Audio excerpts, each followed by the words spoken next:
ಒಂದು ಕಂಬದ 1/3 ಭಾಗವು ನೆಲದಲ್ಲಿ ಹೂತು ಹೋಗಿದೆ, 2/5 ಭಾಗವು ನೀರಿನಲ್ಲಿದೆ ಮತ್ತು ಉಳಿದ 10 ಮೀಟರ್ ನೀರಿನ ಮೇಲ್ಭಾಗದಲ್ಲಿದೆ. ಹಾಗಾದರೆ ಆ ಕಂಬದ ಉದ್ದ ಅಂತ ಕೇಳ್ತಾರೆ. ಸೊ ಈ ರೀತಿ ಕ್ವಶನ್ಸ್ ನಾವು ಆಲ್ರೆಡಿ ಸಾಲ್ವ್ ಮಾಡಿದ್ದೀವಿ. ಸೊ ಟೋಟಲ್ ಉದ್ದ ಎಷ್ಟಾಗಿರಲಿ, ಎಕ್ಸ್ ಆಗಿರಲಿ, ಅದರ 1/3 ಭಾಗ ನೆಲದಲ್ಲಿ ಅಂದ್ರೆ x/3. ಇನ್ನು 2/5 ಭಾಗ ನೀರಲ್ಲಿ ಅಂದ್ರೆ x ನ 1/3 ಅಂದ್ರೆ x/3. ಅದೇ x ನ 2/5 ಭಾಗ ನೀರಲ್ಲಿದೆ ಅಂತಂದ್ರೆ 2x/5. ಸೊ ಇದು ನೆಲದಲ್ಲಿರೋದು, ಇದು ನೀರಲ್ಲಿರೋದು, ಪ್ಲಸ್ ಇನ್ನು ಮೇಲ್ಭಾಗದಲ್ಲಿರೋದು 10 ಮೀಟರ್. ಸೊ ಟೋಟಲ್ ಉದ್ದ ಎಷ್ಟು ಅಂತಂದ್ರೆ ಎಕ್ಸ್. ಇಷ್ಟೇನೆ, ಏನೂ ಇಲ್ಲ. x/3 plus 2x/5 plus 10 equal to x. X ಅಂದ್ರೆ ಟೋಟಲ್ ಉದ್ದ. ಸೊ ಕಂಬದ ಉದ್ದ ಕಂಡುಹಿಡಿಬೇಕು ನಾವು. ಈಗ ಈ ಎರಡನ್ನು ರೈಟ್ ಸೈಡ್ ತಗೊಂಡ್ಬಿಡ್ತೀನಿ. 10 equal to x minus x/3 minus 2x/5. ಲಸ ತಗೊಂಡ್ರೆ 5 ಮತ್ತು 3 ಲಸ 15 ಬರ್ತದೆ. ಸೊ ಇಲ್ಲಿ ಒಂದಿದೆ, ಸೊ 15. ಇಲ್ಲಿ 3 5 15, 5 3 15. So 15x minus x into 5 ಅಂದರೆ 5x minus 2 3 6x. 15ನ cross multiply ಮಾಡ್ಕೊಂಡ್ರೆ 15 ಇಂಟು 10 ಅಂತಂದರೆ 150. It is equal to -5 minus 6 ಅಂತಂದರೆ -11. ಸೊ 15 ಮೈನಸ್ 11 ಅಂತಂದರೆ 15 ಮೈನಸ್ 11 ಅಂದರೆ 4. ಅಥವಾ ಈ ರೀತಿನೂ ಮಾಡ್ಬೋದು. 15ರಲ್ಲಿ 5 ಹೋದರೆ 10 ಆಗ್ತದೆ, 10ರಲ್ಲಿ 6 ತೆಗೆದ್ರೆ 4. Therefore 4x. ನನಗೆ ಬೇಕಾಗಿರೋದು ಎಕ್ಸ್ ಮಾತ್ರ. 4ನ್ನ ಡಿವೈಡ್ ಮಾಡಿ, ಈ ಕಡೆ ಡಿವೈಡ್ ಮಾಡಿದ್ರೆ ಈ 4 ಕ್ಯಾನ್ಸಲ್ ಆಯಿತು. 4 ಅಂತ 4, 4 3 12, 4 3 12 ಅಂತಂದರೆ ಇಲ್ಲಿ 3 ಉಳಿತು, 30 ಆಯಿತು. 4 7 28, 2 ಉಳಿತು. ಇಲ್ಲಿ ಪಾಯಿಂಟ್ ಕೊಟ್ಟರೆ 0 ತಗೊಂಡ್ರೆ 20 ಆಯಿತು. 4 5 20. ಸೊ ಎಕ್ಸ್ನ ಅಂದರೆ ಕಂಬದ ಉದ್ದ ಎಷ್ಟು ಅಂತಂದರೆ 37.5 metre. So 4th option correct. 1/4 ವ್ಯಕ್ತಪಡಿಸಿದ ಕೆಳಗಿನ ಯಾವ ವಿಧಾನ ಸರಿ ಇಲ್ಲ? ಯಾವ ವಿಧಾನ ಸರಿ ಇಲ್ಲ? ಸೊ ಭಿನ್ನರಾಶಿ ಅಂತಂದ್ರೆ ಸಮಭಾಗಗಳಾಗಿರಬೇಕು. ಅದರಲ್ಲಿ ಕೆಲವೊಂದಷ್ಟು ಭಾಗನ ನಾವು ಸೆಲೆಕ್ಟ್ ಮಾಡ್ಕೊಂತೀವಿ ಅಥವಾ ಶೇಡ್ ಮಾಡ್ತೀವಿ. ಇದರಲ್ಲಿ ಅಬ್ಸರ್ವ್ ಮಾಡಿದ್ರೆ ಫಸ್ಟ್ ಆಪ್ಷನ್ 1/4 ತೋರಿಸುತ್ತಾ, ಯಾಕಂದ್ರೆ ಸಮಭಾಗಗಳಾಗಿ ಮಾಡಿ ಒಂದಕ್ಕೆ ಮಾತ್ರ ಶೇಡ್ ಮಾಡಿದ್ದಾರೆ. ಥರ್ಡ್ ಆಪ್ಷನ್ ಕೂಡ ಸಮಭಾಗಗಳಾಗಿ ಮಾಡಿ ಒಂದು ಭಾಗ ಮಾತ್ರ ತಗೊಂಡಿದ್ದರಿಂದ ಇದು 1/4. ಫೋರ್ತ್ ಆಪ್ಷನ್ ಕೂಡ ಸಮಭಾಗಗಳಾಗಿ ಮಾಡಿ ಒಂದು ಭಾಗ ತಗೊಂಡಿದ್ದಾರೆ, ಸೊ 1/4. ಸೊ ಇವು ಮೂರೂ 1/4 1/4 1/4 ತೋರಿಸುತ್ತೆ. ಆದರೆ ಎರಡನೇ ಆಪ್ಷನ್ನು ರಾಂಗ್ ಇದೆ. ಯಾಕೆ? ಇಲ್ಲೂ ಒಂದು ಭಾಗ ತೋರಿಸಿದಾರಲ್ಲ ಅಂತಂದ್ರೆ, ಒಂದು ಭಾಗ ತೋರಿಸಿರ್ಬೋದು, ಆದರೆ ಮಾಡಿರೋಂಥ ಭಾಗಗಳು ಸಮವಾಗಿಲ್ಲ. ಈ ಭಾಗ ಮತ್ತು ಈ ಭಾಗ ಸಮವಾಗಿದೆ, ಆದರೆ ಈ ಎರಡು ಭಾಗಗಳು ಸ್ವಲ್ಪ ಜಾಸ್ತಿ ಇದೆ. ಈ ಎರಡು ಭಾಗಗಳು ಸಮವಾಗಿದ್ದನು ಅವೆರಡು ಇವಕ್ಕೆ ಕಂಪೇರ್ ಮಾಡಿದ್ರೆ ಜಾಸ್ತಿ ಇದೆ. ಸೊ ಈ ಭಾಗಗಳು ಜಾಸ್ತಿ ಇದೆ, ಈ ಭಾಗಗಳು ಕಡಿಮೆ ಇರೋದ್ರಿಂದ ಈ ಭಿನ್ನರಾಶಿ ಬಗ್ಗೆ ಇಲ್ಲಿ ಮಾತಾಡೋಕ್ಕಾಗಲ್ಲ. ಭಿನ್ನರಾಶಿ ಅಂತ ಹೇಳ್ಬೇಕು ಅಂದ್ರೆ ಸಮಭಾಗಗಳಾಗಿ ವಿಭಾಗ ಮಾಡಿರಬೇಕು. ಹಾಗಾಗಿ ಸೆಕೆಂಡ್ ಆಪ್ಷನ್ ಕರೆಕ್ಟ್. -1 ಉತ್ತರವಾಗಿ ಪಡೆಯಲು -5/7ರಿಂದ ಎಷ್ಟನ್ನು ಕಳೆಯಬೇಕು? ನೋಡ್ರಿ, -5/7 ಇದರಿಂದ ಎಷ್ಟನ್ನ ಕಳಿಬೇಕು? ಎಷ್ಟು ಕಳಿಬೇಕಂತ ಗೊತ್ತಿಲ್ಲ, ಹಂಗಾಗಿ -x ಅಂತ ಹೇಳ್ಕೊಂಡಿದ್ದೀನಿ. ಎಷ್ಟನ್ನು ಕಳಿಯಬೇಕು? ಉತ್ತರ ಎಷ್ಟು ತಗೋಬೇಕು ನಾನು? -1 ಬರ್ಬೇಕಂದ್ರೆ. ಸೊ ಏನು ಮಾಡಿ, -x ಈ ಕಡೆ ಬರಲಿ, -1 ಈ ಕಡೆ ಬರಲಿ. ಸೊ -5/7 -1 ಈ ಕಡೆ ಬಂದರೆ +1, -x ಈ ಕಡೆ ಬಂದರೆ +x. ಸೊ LCM ತಗೊಂಡ್ರೆ ಇದು 7 ಬಂತು. 7 -5 ಅಂತಂದರೆ 2/7. ಉತ್ತರ ಎಷ್ಟು? 2/7. ಬೇಕಿದ್ರೆ ವೆರಿಫೈ ಮಾಡ್ಬೋದು. -5/7 -2/7. ಛೇದಗಳ ಸೇಮ್ ಇರೋದ್ರಿಂದ 7, -5 -7 ಅಂತಂದರೆ ಸಾರಿ -5 -2 ಅಂದರೆ -7. ಸೊ 2 ಕ್ಯಾನ್ಸಲ್ ಆದರೆ ಉತ್ತರ -1 ಕರೆಕ್ಟ್ ಇದೆ. ದೇರ್ಫೋರ್ ಉತ್ತರ ಎಷ್ಟು? 2/7. Third option correct. ಸೇಮ್ ಇದೇ ರೀತಿ ಕ್ವಶನ್. -2/3 ಉತ್ತರವಾಗಿ ಪಡೆಯಲು -5/7ರಿಂದ ಎಷ್ಟನ್ನು ಕಳೆಯಬೇಕು? ಸೇಮ್ 5/7 ಇತ್ತು ನೋಡ್ರಿ. -5/7 -5/7 ಸ್ವಲ್ಪ ಚೇಂಜ್ ಮಾಡಿದ್ದಾರೆ ಅಷ್ಟೇ.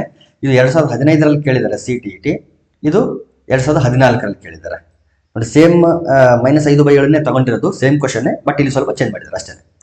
ಓಕೆ, -5/7ರಿಂದ ಎಷ್ಟನ್ನು ಕಳೆಯಬೇಕು? ಎಷ್ಟನ್ನು ಅಂತ ಗೊತ್ತಿಲ್ಲ, ಕಳೆಯಬೇಕು. ಉತ್ತರ ಎಷ್ಟು ಬರ್ಬೇಕು ನಮಗೆ? -2/3 ಬರಬೇಕು. Same process. x ಈ ಕಡೆ ಬರಲಿ, -2/3 ಈ ಕಡೆ ಬರಲಿ. ದೇರ್ಫೋರ್ -5/7 -2/3 ಈ ಕಡೆ ಬಂದರೆ +2/3 ಆಗುತ್ತೆ. -x ಈ ಕಡೆ ಬಂದರೆ +x ಆಯಿತು. ಸೊ ಲಸಹ ತಗೊಂಡ್ರೆ LCM ತಗೊಂಡ್ರೆ 7 3 21, ಈ 3 ಇಲ್ಲಿ ಗುಣಾಕಾರ ಆಗಲಿ, ಈ 3 ಇಲ್ಲಿ ಮಲ್ಟಿಪ್ಲೈ ಆಗಲಿ, -5 3 15 plus 7 2 14. So it is equal to x. So x equal to -15ರಲ್ಲಿ 14 -15 + 14 ಅಂತಂದ್ರೆ ಉತ್ತರ -1. therefore -1/21 -1/21 ಉತ್ತರ.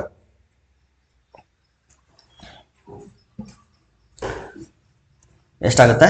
-1/21. So second option correct.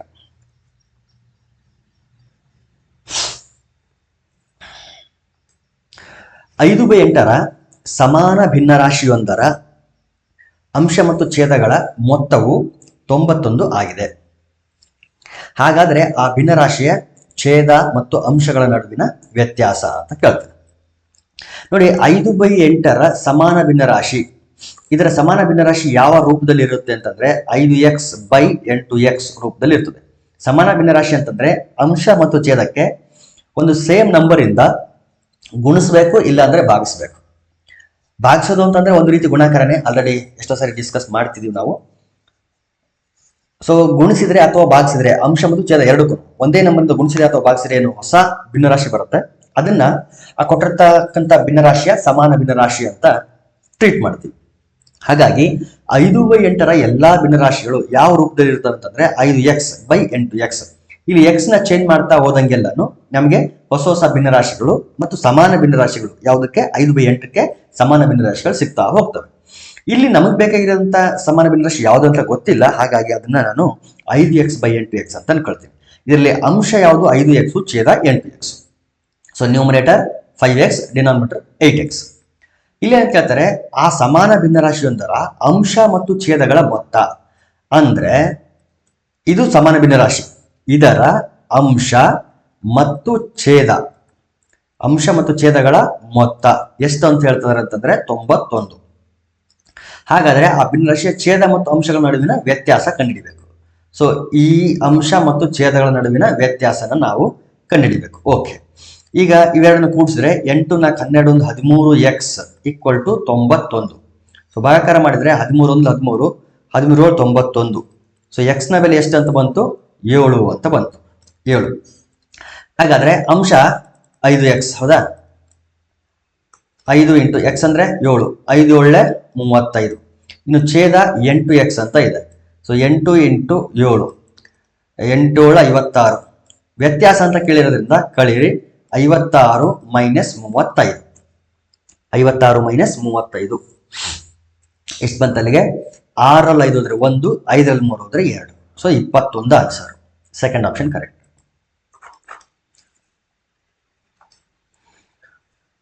3 5/6 + 6 1/7 - 2 1/3 - 1 1/2 ಇದಕ್ಕೆ ಸಮನಾದದು. ಇದನ್ನ ಎರಡು ರೀತಿ ಸಾಲ್ವ್ ಮಾಡ್ಬೋದು. ಒಂದೇನು ಅಂತಂದ್ರೆ ಮಿಕ್ಸ್ಡ್ ಫ್ರಾಕ್ಷನ್ಸ್ ಇದೆ, ಮಿಶ್ರ ಭಿನ್ನರಾಶಿಗಳು. ಇದನ್ನ ಇಂಪ್ರಾಪರ್ ಫ್ರಾಕ್ಷನ್, ವಿಷಮ ಭಿನ್ನರಾಶಿಯಾಗಿ ಪರಿವರ್ತನೆ ಮಾಡಿ ಲಸಹ ತಗೊಂಡು ಆಮೇಲೆ ಸಿಂಪ್ಲಿಫೈ ಮಾಡೋದು, ಅದು ಒಂದು ರೀತಿ. ಬಟ್ ಅದಕ್ಕಿಂತ ನಾನು ಬೇರೆ ಮೆಥಡ್ ಇಲ್ಲಿ ಯೂಸ್ ಮಾಡ್ಕೊಳ್ತೀನಿ. ಏನಂತಂದ್ರೆ 3 5/6 ಅಂದ್ರೆ ಅರ್ಥ 3 ಫುಲ್ ಪೂರ್ಣಾಂಕಗಳಿವು, 5/6 ಇದು ಫ್ರಾಕ್ಷನ್ ಪಾರ್ಟ್. ಹಾಗಾಗಿ 3 5/6 ನಾವು ಈ ರೀತಿ ಕೂಡ ಬರಿಬಹುದು, 3 + 5/6 ಅಂತ ಬರಿಬಹುದು, ನಿಮ್ಗೆ ಗೊತ್ತಿರ್ಬೇಕು. ಇದು ಅಷ್ಟೇ, ಪ್ಲಸ್ 6 1/7 6 + 1/7 ಅಂತ ಬರಿಬಹುದು. ಇಲ್ಲೇನಾಗ್ತದೆ? ಮೈನಸ್ 2 1/3 2 + 1/3 ಅಂತ ಬರಿಬೇಕು. ಈ ಮೈನಸ್ ನ ಒಳಗಡೆ ಮಲ್ಟಿಪ್ಲೈ ಮಾಡಿದಾಗ ಇದು -2 ಆಗುತ್ತೆ, ಈ 1/3 -1/3 ಆಗುತ್ತೆ. ಸೇಮ್ ಇದೇ ರೀತಿ -1 1/2 1 + 1/2 ಅಂತ ಬರ್ಕೊಂಡ್ರೆ -1 -1/2 ಆಗುತ್ತೆ. ಈ ರೀತಿ ಮಾಡ್ಕೊಂಡ್ರೆ ಏನಾಗ್ತದೆ ಅಂತಂದ್ರೆ ಇಲ್ಲೇನು ಪೂರ್ಣಾಂಕಗಳಿದಾವಲ್ಲ ಅವು ಡೈರೆಕ್ಟ್ ಆಗಿ ಆಡ್ ಅಥವಾ ಸಬ್ಟ್ರಾಕ್ಟ್ ಮಾಡಿಬಿಡ್ಬೋದು. ಇಲ್ಲಿ ನೋಡಿದ್ರೆ ಇದು -2 ಇದು -1 ಎಷ್ಟಾಯ್ತು? -3. ಈ -3 ಈ +3 ಜೊತೆ ಹೋಯ್ತು. ಸೊ -3 +3 ಕ್ಯಾನ್ಸಲ್ ಆಯ್ತು. ಸೊ ಪೂರ್ಣಾಂಕ ಏನು ಉಳಿತದೆ ಅಂತಂದ್ರೆ 6 ಮಾತ್ರ ಉಳಿತು. ನೋಡ್ರಿ, ಪ್ರತಿ ಆಪ್ಷನ್ ಅಲ್ಲಿ ಪೂರ್ಣಾಂಕ 6 6 6 ಅಂತ ಇದೆ. ಸೊ ಉಳಿದಿದ್ದೇನು ಅಂತಂದ್ರೆ ಫ್ರಾಕ್ಷನ್ ಪಾರ್ಟ್, ಭಿನ್ನರಾಶಿ ಪಾರ್ಟ್ ಐತಲ್ಲ, ಅದನ್ನ ಮಾತ್ರ ಸಾಲ್ವ್ ಮಾಡಿದ್ರೆ ಸಾಕು. ಏನೇನು ಉಳಿದಿದೆ ಇಲ್ಲಿ? ಇಲ್ಲಿ 5/6 ಇದೆ, ಪ್ಲಸ್ 1/7 ಮೈನಸ್ 1/3 ಮೈನಸ್ 1/2. ಸ್ವಲ್ಪ ಅಬ್ಸರ್ವ್ ಮಾಡಿದ್ರೆ you can observe that minus 1/3 minus 1/2 ಇವುಗಳ ಲಸ ಎಷ್ಟು ಬರುತ್ತೆ? ಇವೆರಡು ಮಾತ್ರ ಸಾಲ್ವ್ ಮಾಡಿದ್ರೆ ಲಸ 6 ಬರ್ತದೆ. 2 ಇಲ್ಲಿಗೆ 3 ಇಲ್ಲಿಗೆ ಗುಣಿಸ್ತೀವಿ. ಸೊ 2 3 -2 -3 ಅಂದ್ರೆ -5. ಸೊ -5/6 ಪ್ಲಸ್ 5/2 ಎರಡನ್ನು ಕ್ಯಾನ್ಸಲ್ ಆಗಿಬಿಡ್ತವೆ. So 6 plus 5/6 plus 1/7. ಈಗ ಇವೆರಡನ್ನು ಮಾತ್ರ ನಾನು ಸಿಂಪ್ಲಿಫೈ ಮಾಡ್ತೀನಿ. ಏನಾಗುತ್ತೆ ಇಲ್ಲಿ ಅಂತಂದ್ರೆ ಮೈನಸ್ ಮೈನಸ್ ಸಪೋಸ್ ಕಾಮನ್ ತೆಗೆದೆ ಅಂತಾನು ಅನ್ಕೊಳ್ರಿ. ಕಾಮನ್ ತೆಗೆದ್ರೆ ಏನಾಗುತ್ತೆ ಅಲ್ಲಿಗೆ 1/3 ಪ್ಲಸ್ 1/2 ಆಗುತ್ತೆ. ಒಳಗಡೆ 3 ಮತ್ತು 2ರ ಲಸ 6 ಬರುತ್ತೆ. ಇಲ್ಲಿ 2 ಇಲ್ಲಿಗೆ ಮಲ್ಟಿಪ್ಲೈ ಆಗ್ತದ, 3 ಇಲ್ಲಿಗೆ ಮಲ್ಟಿಪ್ಲೈ ಆಗ್ತದೆ. ಸೊ 2 ಪ್ಲಸ್ 3 2 ಇಲ್ಲಿ ಮಲ್ಟಿಪ್ಲೈ ಆಗುತ್ತೆ, 3 ಇಲ್ಲಿ ಮಲ್ಟಿಪ್ಲೈ ಆದ್ರೆ 2 1 2 ಪ್ಲಸ್ 3 1 3 2 ಪ್ಲಸ್ 3 is 5. therefore 5/6. ಯಾವ 5/6 ಇದು? -5/6. ಸೊ -5/6 ಪ್ಲಸ್ 5/6 ಕ್ಯಾನ್ಸಲ್ ಆಗಿಬಿಟ್ರೆ 6 ಪ್ಲಸ್ 1/7 ಅಂತ ಉಳಿತದೆ. 6 ಪ್ಲಸ್ 1/7 ಅನ್ನ ಮಿಕ್ಸ್ಡ್ ಫ್ರಾಕ್ಷನ್ ನಲ್ಲಿ ಬರೆದ್ರೆ, ಮಿಶ್ರ ಭಿನ್ನರಾಶಿ ರೂಪದಲ್ಲಿ ಬರೆದ್ರೆ ಇದರ ಅರ್ಥ 6 1/7 ಅಂತ. So first option correct. So ಈ ರೀತಿ ಮಾಡ್ಬೋದು. ಒಂದು ವೇಳೆ ನಾವು ವಿಷಮ ಕನ್ವರ್ಟ್ ಮಾಡ್ಕೊಂಡು ಲಸ ತೆಗೆದು ಎಲ್ಲ ಮಾಡಿದ್ರೆ ಸ್ವಲ್ಪ ಲೆಂದಿ ಆಗುತ್ತೆ ಪ್ರೊಸೆಸ್. ಹಂಗಾಗಿ ಈ ರೀತಿ ನಾವು ಮಾಡ್ಬೋದು.